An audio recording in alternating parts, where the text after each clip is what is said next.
তুমি দেখবা কি করে। আর একটা ব্যাপার আছে, এই যে মায়া তো ঢেকে রেখেছে, মায়া মায়া ঢেকে রেখেছে। এখন বলতেছে ওরা কুতর্কিক যারা আছে যে মায়া যদি ঢেকেই রাখে ভগবানকে, ভগবান তো বড়ই তো সে, তাহলে ভগবানের পুজো দিব কি, মায়ের পুজো দিলেই তো হয়। বোঝা যায় বড় গোসাইরা, তারা যদিও জড়জগতের পণ্ডিত, মানে যুক্তিটা তো একটু বড় বড় যুক্তি, মনে হয় অনেক শক্তমক্ত যুক্তি, কিন্তু আপনাদের কৃপায় তো ওরা আমাদের কাছে কোনো ঠাই পাবে না, তাই না? যেমন ধরেন এই যে একটা বড় গাছ, বড় গাছে ছোট ছোট ডাল থাকতে পারে না, থাকতে পারে না। আচ্ছা এই যে মেঘটা যে মেঘে যে সূর্যটা ঢাকে, সূর্যটা আসছে কি বড় মেঘ, তাহলে কি হচ্ছে খানিকক্ষণ কোথাও কোথাও হয়তো মেঘে ঢেকে রেখে যায়, যেখানে মেঘটা সরে যায় সেখান থেকে সূর্য দেখা যায়। আমরা তো মেঘে আমাদের চোখগুলো ঢাকা, কামনা বাসনা অহংকারে অভিমানে লোভে লালসায়। তা কি যদি আমরা যদি এর মুক্ত হতে পারতাম তাহলে এখান থেকে তো আমরা রেখে পেতাম নাকি। আর ছোট ছোট ডালগুলো যে গাছটাকে ঢেকে রেখেছে, তাই না, ওটা যে কোনো মুহূর্তে তো কাটা যায় নাকি। যদি কেটে দিতে পারতাম তাহলে ওই গুড়িটা দেখা যেত না। কিন্তু যেহেতু আমাদের ছোট ছোট ডালগুলি কামনা বাসনা অহংকার অভিমান দেহত্বগতি আমাদের ঢেকে রেখেছে, তাই এই জন্য আমরা যারা কুতর্ক করে, কুযুক্তি দেয়, এদেরকে যথার্থভাবে যদি আমরা ভক্তিতে যুক্ত হই, হ্যাঁ, সেটা উপাধি মুক্ত ভক্তি হতে হবে, অভিমান শূন্য ভক্তি হতে, কামনা শূন্য ভক্তি হবে, প্রেমযুক্ত ভক্তি হতে হবে। এই ভক্তির মাধ্যমে যদি ভগবানের সেবা দিই, তাই এই অবস্থান থেকে আমার উত্তরণ ঘটবে। তো সেটা পরিবেশের জন্যই হোক, স্বভাবের জন্যই হোক, আর পূর্বজন্মের প্রারব্ধ অপ্রাকৃত বীজ, প্রারব্ধ তো চলছে, অপ্রারব্ধ এখন চলে নাই, কুটুর বীজ তো রয়ে গেছে, তাই না। তাই এই পাপগুলো সহজে যায় না, এটা যদি আমরা সরাতে পারতাম, সরানো যায়, শুদ্ধ ভজন করলেই সরানো যায়, কিন্তু সেই ভজনের একনিষ্ঠতা যদি না আসে, হ্যাঁ, তারপর তো হচ্ছে না। কিন্তু প্রথম তো সাধু সঙ্গ, কিন্তু ওখানেই তো সর্বনাশ করি বলি, সাধুতে চোখে দেখি না অনেক সময়। আর সঙ্গ তো দূরের কথা, সাধু সেবতা দূরের কথা, সাধু অপরাধ করি বলি, বৈষ্ণব অপরাধ করে বলি। এখানে এই যা কিছু বলা হয়েছে এই শ্লোকটার ভিতরে, বলছে যদি এখান থেকে আমরা রেহাই পাবো যদি সাধুর অনুগত হয়ে ভজনশীল হই, তাহলে এখান থেকে আমরা মুক্তি পাবো। কিন্তু যেখানে আমার ঔষধ, সেই ঔষধের তো আমি নষ্ট করে ফেলছি।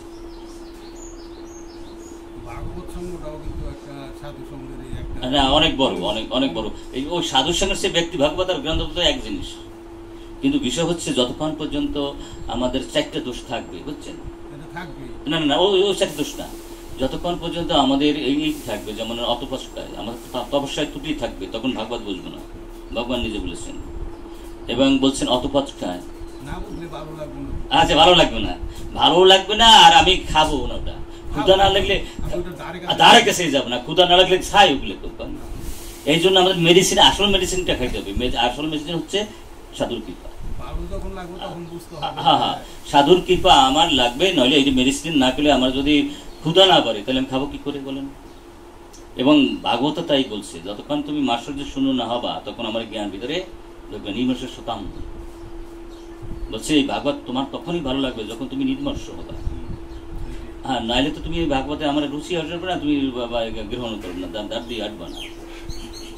এই জন্য আপনাদের চরণগুলি আমার আগুলি প্রার্থনা, এটা জানতে অজান্তে যেন কোনো বৈষ্ণব অপরাধ না করি বলি, তাহলে গীতা ভাগবত সাধন ভজনের কোনোটাই কাজ না। বৈষ্ণবের চরণে ক্ষুদ্র ক্ষুদ্র অপরাধ মহা ভজনেতে পড়ে যায়, বা সৌবের বেরিয়ে গেল শেষ হইয়াতে না।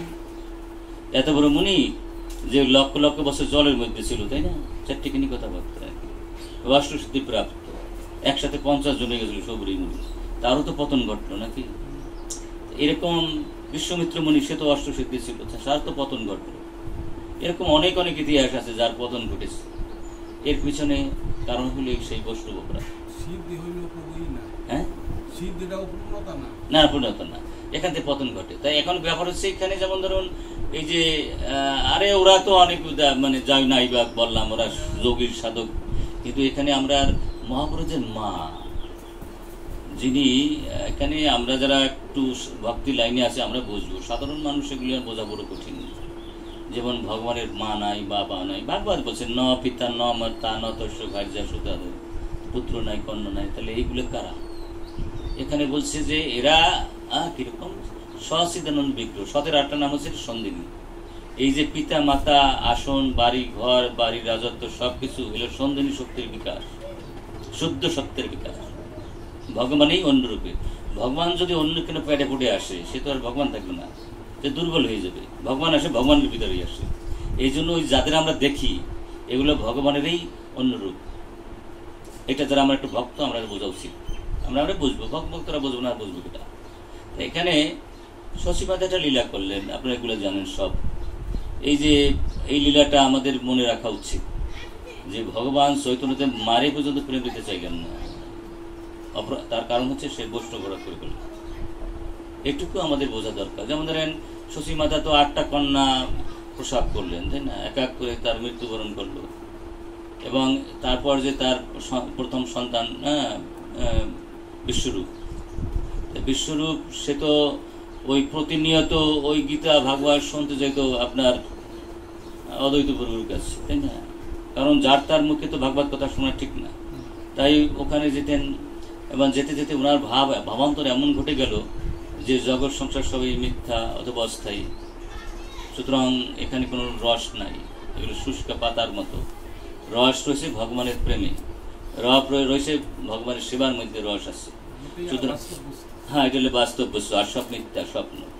তো এই বাস্তব বস্তু খোঁজার জন্য উনি কি করলেন? সন্ন্যাস নিয়ে গেলেন, শঙ্কর্ষণ নাম নিয়ে সংসার নিয়ে গেলেন। এদিক পূর্বে 8টি সন্তান হারাইছেন, এটা তো দুঃখ একটু আছেই, এটা দুঃখের লীলা। আচ্ছা, যদিও এটা দুঃখ না, দুঃখের লীলা বলতে হবে। তো এখন শশীমাতা খুব যত্নশীল হলেন যে আমার ছেলে গেছে সন্ন্যাস নিয়ে, আর ছোট ছেলের বাবা বেশি ভালো দেখি না, ওরা কি পরিস্থিতি, ওর একটু মানে যত্ন রাখে, ও যেন আর যার কাছে যাও ইস্কনে না যায়, যার কাছে যাক অন্তত অদ্বৈত প্রভুর কাছে না যায়।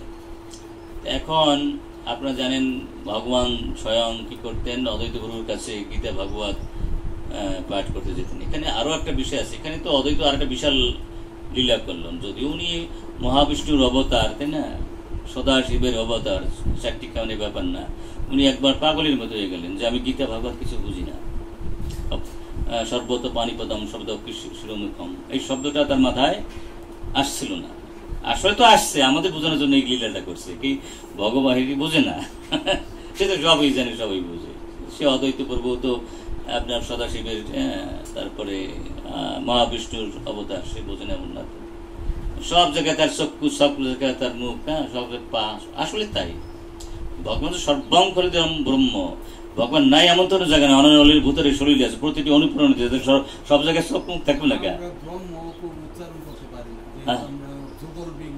হ্যাঁ, আচ্ছা যাক, বিষয় হচ্ছে কি এখানে ভগবান তো সব জায়গায় সবভাবেই আছে, তাই ভগবানের চক্ষু মুখ থাকবে না কেন? হাত পা। আচ্ছা, এখন এই যে অদ্বৈত প্রভুর কাছে গেলেন ভগবান চৈতন্যদেব গীতা ভাগবতের কথা জানার জন্য। এখানে মা তো খুব সতর্ক হয়ে দিয়েছে যে আমার ছেলে এবার কোথায় যে না কি করে। খুঁজতে খুঁজতে দেখে কি অদ্বৈতর কাছে গিয়ে ওই গীতা ভাগবত কথা শুনতেছে। বেশি কিছু বলছিল না, শুধু বলছিল কিসের তুমি অদ্বৈত, তুমি তো দ্বৈত, ঘর ভাঙা গুরুটা। শুধু একটু কথা, কিসের তুমি অদ্বৈত, তুমি তো দ্বৈত, এইটু কথা, আর বেশি তো না। এতে অবশ্য ঝাঁকিটা একটু বড় ঝাঁকি দিচ্ছিল।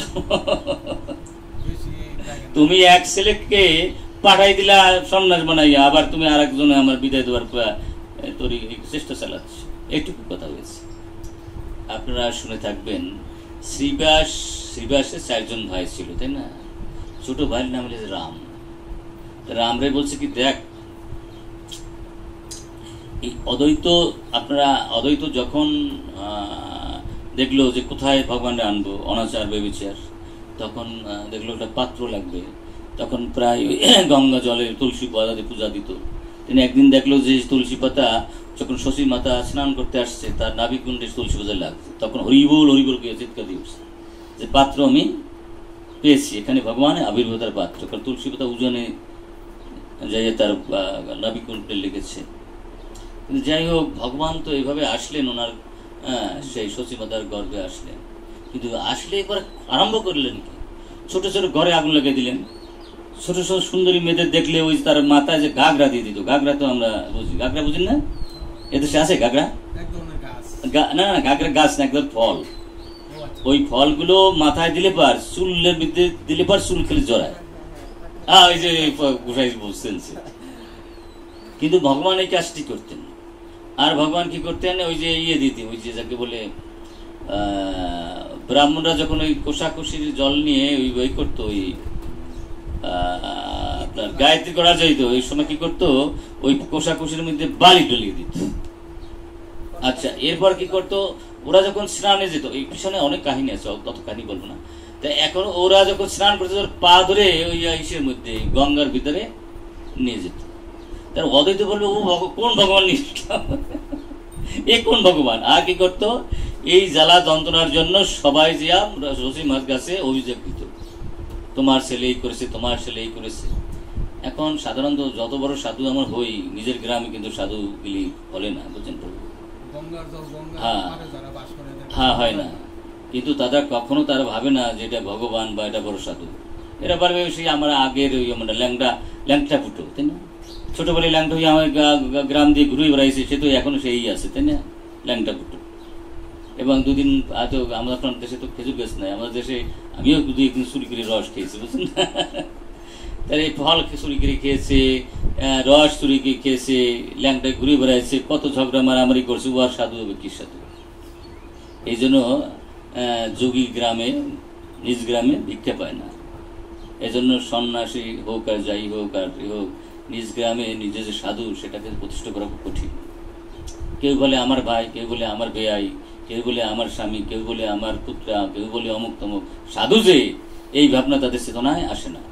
মহাপ্রভুর সর্বনাশ। এই যে ঘটনা, আমি তো ভগবান আসলাম এই জগৎকে উদ্ধার করার জন্য, কিন্তু আমার কেউ ভগবান ভাবে না, আমাকে কেউ সম্মান করে না। আর শ্রদ্ধা যদি আমার উপর না থাকে, তার তো উদ্ধার হবে না। শ্রদ্ধাবান লভেতে জ্ঞানম তৎপর সংযত ইন্দ্রিয়। যার মধ্যে যার শ্রদ্ধা আছে, তার কাছে সে কিচ্ছুই পাবে না। যত বড় পণ্ডিত হোক, সেই পণ্ডিতের উপর যদি শ্রদ্ধা ভক্তি না থাকে, যে শুনবে তারও কেউ কোনো লাভ হবে না। শ্রদ্ধার সাথে বিশ্বাস করে শুরু নিশ্চয় কৃষ্ণ ভক্তি করলে সর্বকর্ম হিত হয়। শ্রদ্ধাবান লভেতে জ্ঞানম তৎপর সংযত। যার কাছ থেকে আমি শ্রবণ করবো, তাকে ভগবানের একটু গুরুত্ব দিয়ে শ্রবণ করতে হবে। মত ভক্তা পূজা অভিজ্ঞ সর্বভূত মতমতি। আর না হলে ওই যে যতক্ষণ পর্যন্ত শ্রীকৃষ্ণ কাছে অর্জুন শিষ্যত্ব বরণ না করলো, ততক্ষণ পর্যন্ত গীতার জ্ঞান তো পেতে ঢোকে নাই। যখন এসে বলে আমি শিষ্য তোমার, আমার তুমি এখন বুঝাও আমি কি করবো না করবো, তখন আস্তে আস্তে সব জ্ঞানগুলো আছে। এই ভাবনা নিয়ে আমাদের যে কোনো কেউ তার কাছ থেকে যাওয়া উচিত। এখন মহাপ্রভু বলে সর্বনাশ, আমার তো কোনো গুরুত্বই দেয় না, আর আমার তো কোনো মূল্যই নেই আমার বাড়িতে, আমাদের সবাই তো বকাঝকা করে। এইভাবে হলে ওরা তো উদ্ধার পাবে না। আমি কি করবো, আমি সন্ন্যাস নিয়ে চলে যাব। যদি সন্ন্যাস জ্ঞানেও আমাকে কেউ ধন্যবাদ করে, তাহলে সে উদ্ধার প্রাপ্ত হবে। আচ্ছা, এখন অনেক ইতিহাস, অনেক ঘটনা, এই ঘটনাগুলো বলা যাবে না, কিন্তু অদ্বৈত প্রভুর কাছে ওই নালিশগুলো পৌঁছেছে। আমি কোন ভগবান নিয়ে আসলাম না, সেই ব্রাহ্মণের পাটা নিয়ে নদীর মধ্যে লয়ে যায়, মেয়েদের মাথার উপর ঘাগরা দেয়, তাই না? কি না করে, যেগুলো মুখ দিয়ে বলা যায় না, হেয়ার একটু বেশি বেশি করে, তাই না? এটা তো প্রমোশন না। খুব অভিমান করে বলে কি কি নিয়ে আসলাম, কারে নিয়ে আসলাম, কোন ভগবান? কিন্তু উনি যখন জ্ঞানের চক্ষুতে বিচার করে, তখন আর ভগবান খুঁজে পায় না। যখন ভক্তি দিয়ে বিচার করে, তখন না ভগবান। দুইটা দিক ছিল ওর। যখন ভক্তি দিয়ে বিচার করে, না না এরকম হতেই পারে, ভগবান এরকম করতেই পারে, এটা তার লীলা। আর জ্ঞান দিয়ে বিচার করে, না এটা দুষ্ট দুষ্ট। আর যখন ভক্তি দিয়ে বসে করে, না না ভগবান দোলায় বলছে। তা ভগবান চৈতন্যদেব বলে যে এটি যদি আমি ঠিক না করতে, উনি হলো হেড অফ দ্য ডিপার্টমেন্ট, তাই না? হেডটা যদি ঠিক না করতে পারি, হেডে যদি আমার শ্রদ্ধা ভক্তি আমার প্রতি না আসে, আমার প্রচার হয়তো বন্ধ হয়ে যাবে। আমি যে জন্য আবির্ভূত হয়েছি, নাম প্রচার করব, 5টা কারণের জন্য আমি আবির্ভূত হয়েছি, তাই না? নাম প্রচার, প্রেম দেব, আর নিজস্ব 3টা কারণ। কোনো কারণে আমার পূর্ণ হবে না। সুতরাং আমার যদি আমার এই ইচ্ছাগুলিকে পূরণ করতে হয়, তাই না, তাহলে কি করবে? আগে অদ্বৈত প্রভু বুঝাতে হবে যে আমি পরমেশ্বর ভগবান।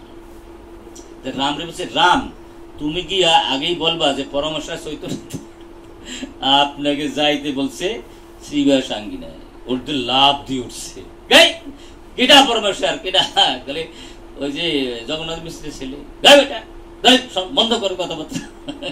পরমেশ্বর খুঁজে বলছে তুমি। এখানে সীতা দেবী, ওনার দুজন বউ ছিল, অদ্বৈত প্রভু সাহেব বলছে। বউ ওরকম বউ হইলে 10টা বউ থাকলে অসুবিধা নেই, জানেন ব্রহ্মচারীরা। কিন্তু ওরকম বউ কি পাবেন? একজন বিয়ে না করাই ভালো, বুঝলেন তো? কারণ সীতা দেবী পঞ্চরসের এটা সেবা দিত। পঞ্চরস, শান্ত, দাস্য, সাক্ষ্য, বাসুলা, মধুর, এই পঞ্চরসে সেবা দিত। আর স্বামীর পুতুলের মতো নাচাইত। কারণ সীতা দেবীর নিজস্ব কোনো শান্তি ছিল না। বলছে কায়মন বাক্যে আমার স্বামীকে খুশি করেই আমার ধর্ম। আসলে সতীনারী ধর্মই হচ্ছে পতিকে খুশি করা, এটুকুই তার পরম ধর্ম। ওই হরে কৃষ্ণ হরি বলার একাদশী এর সেই কোটি গুণ, মানে একটা সতী স্ত্রীর কাজ হচ্ছে স্বামীকে খুশি করা কায়মন বাক্যে। কলিতে সেই সতী নারী তো খুঁজেই পাওয়া যায় না, তাই না? যাক, যদি কেউ থাকে তার স্মরণে কোটি কোটি ধন্যবাদ। সীতা দেবী পঞ্চরসে অদ্বৈত প্রভুর সেবা দিত। ভাবতো আমার স্বামী পরমেশ্বর ভগবানের এই প্রতি শান্ত, দাস্য, আমি আমার স্বামীর দাস। আমার স্বামীর মতো বন্ধু জগৎ সংসার নেই। আসলে স্বামী স্ত্রীর মধ্যে যেটা বন্ধুত্ব, এত বন্ধুত্ব কোথাও নাই। আর সবচেয়ে বেটা বড় মেয়েদের সবচেয়ে বড় গুণ, যদি এটা পারে কোনো মাতাজিরা, স্বামীর কাছে কিছু চাইতে নেই, ঠিক সন্তানের মতো, শুধু মঙ্গল করতে কামনা। এই ভাবনা দিয়ে যদি স্বামী স্ত্রীরা সম্পর্ক গড়ে তোলে, মধুত্ব সম্পর্ক হয়ে যায়। কিন্তু আজকাল তো কলিতে উল্টাটা, বুঝেন না? তুমি কোথায় কি করছো না করছো, মরছো না বাঁচছো, ওটা কোনো দেখার ব্যাপার নাই। আমি যা চাইছি আনছো কিনা, ব্যাগের মধ্যে আছে কিনা, না কি বলবো? এই জন্য ব্রহ্মচরী ভালো। আর মধুর রস তো আছে। পঞ্চরসে সীতা মা কি করতেন, এবং একদিন খুশি বলে গেল, সীতা তোমার সেবায় আমি মহা খুশি হয়েছি, তুমি আমার কাছে কি বর চাও? না, আমি তোমার হয়তো অপ্রিয়তা, আমি তোমার কাছে কিচ্ছু চাই না। তবে বলছে দেখো, আমি তোমাকে না চাইলেও দেবো। এই জগৎ সংসারে যদি আমার নাম কেউ উচ্চারণ করে, তার আগেই তোমার নাম উচ্চারণ করবে, রে কৃষ্ণ সীতানাথ প্রীতি হরি হরি বল। ওই সীতানাথ হচ্ছে অদ্বৈত প্রভু, আগে সীতার নামটা। সেই থেকে আমরা যদি মানে জয় ধ্বনি দেই, তখন সীতানাথ প্রীতি হরি হরি বল বোঝা যায়। এই সীতানাথ কিন্তু অদ্বৈতের স্ত্রী সীতা, বোঝা যায় মশাই? এটা দিচ্ছে অদ্বৈত প্রভু তার। এখন রাম যখন বলছে যে ভগবান পরমেশ্বর তোমাকে ওখানে যেতে বলছে, ও তো লাভ দিয়েছে, কিসের ব্যাপার পরমেশ্বর ভগবান, এটা পরাত্পর পায় না, দুষ্ট ফাজিল। সীতা বলছে কি, দেখো এরকম শ্রীবাস থেকে আছে, ওখানে আমার যাবো কিনা। সীতা বল, না চলো আমিও যাবো তোমার সাথে। যে সীতা রাজি হয়েছে, উনিও বসকা বেড়া লইয়া রাজি হয়েছে, যাবে।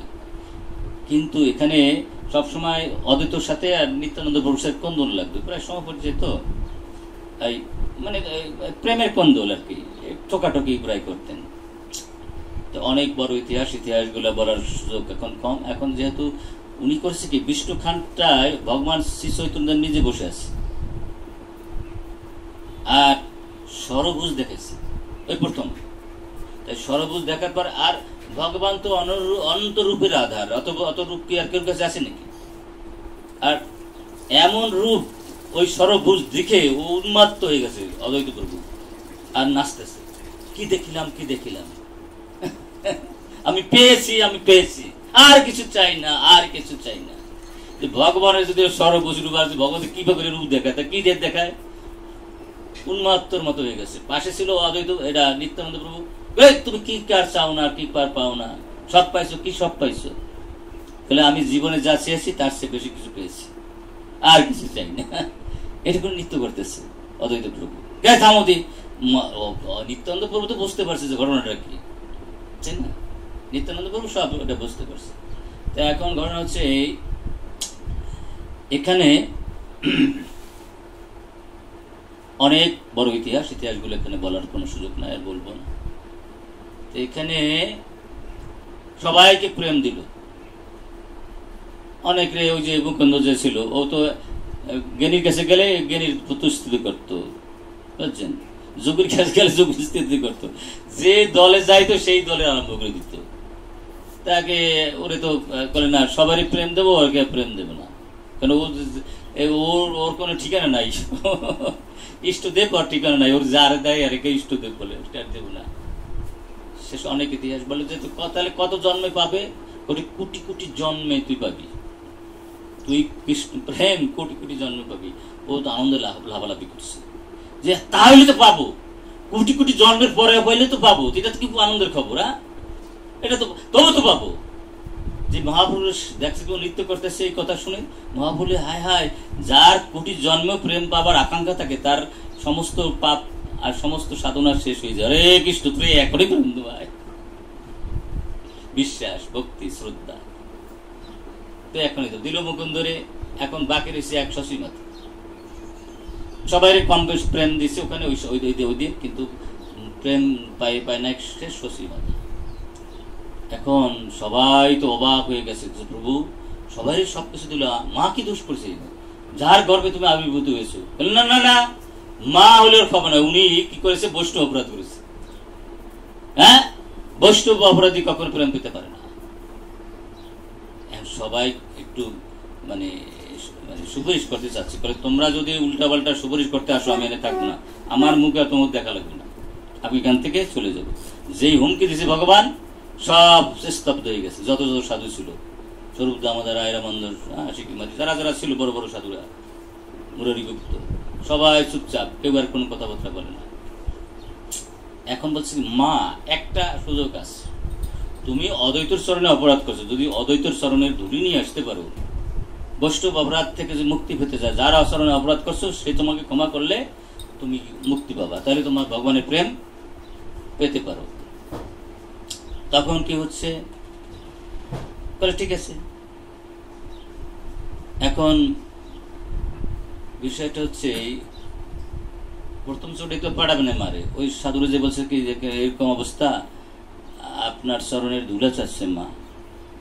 অদ্বৈত বলছে কাকে, আমার কান কেন পচে গেল না, ভগবানের মায়ের দেব পদ ধুলি, এই কথা আমার কান কেন শুনলো, এই কান তুই পচে পড়ে গেলে না কেন, আমি ভগবানের মায়ের দেব পদ ধুলি, পরমেশ্বর ভগবান পরাৎপর ঈশ্বর চৈতন্য। এই বলতে বলতে বলতে বলতে সে অসচেতন হয়ে পড়ে যায় অদ্বৈত প্রভু। তখন সাধুর বলছে এখন সময়, চেতনা থাকতে তুমি ওই ধুলি আনতে পারবো না, এখন চেতনা শূন্য হয়েছে, এই ভাগে একটু ধুলি মাখো। তখন চেতনা শূন্য অবস্থায় মা যখন ধুলি মাখে তখন ভগবান তাকে কৃপা করেন। তাই বুঝুন বৈষ্ণব অপরাধের ঠেলাটা কতটুকু। তো আপনারা যা বৈষ্ণব যেন ভুলও আপনাদের স্মরণে কোনো অপরাধ না করি, যদিও বৈষ্ণব অপরাধ এখানে তাই বলা হয়েছে, বৈষ্ণব অপরাধী এই তত্ত্বজ্ঞান প্রকাশ করবে না, শুদ্ধ ভক্তে ভক্তি তাদের মধ্যে আসবে না। বৈষ্ণবের স্মরণে ক্ষুদ্র ক্ষুদ্র অপরাধ মহা ভজনেতে পড়ে যায়, বা যা কিছু করি আপনাদের স্মরণে যেন অপরাধ না ঘটে। বলুন জয় শ্রীকৃষ্ণ চৈতন্য প্রভু নিত্যানন্দ, শ্রী অদ্বৈত গদাধর শ্রীবাস আদি গৌর ভক্তবৃন্দ। হরে কৃষ্ণ কৃষ্ণ কৃষ্ণ হরে হরে, হরে রাম রাম রাম হরে হরে। জয় গুরু, জয় নিতাই। এখানে বিশ্রাম নিচ্ছি।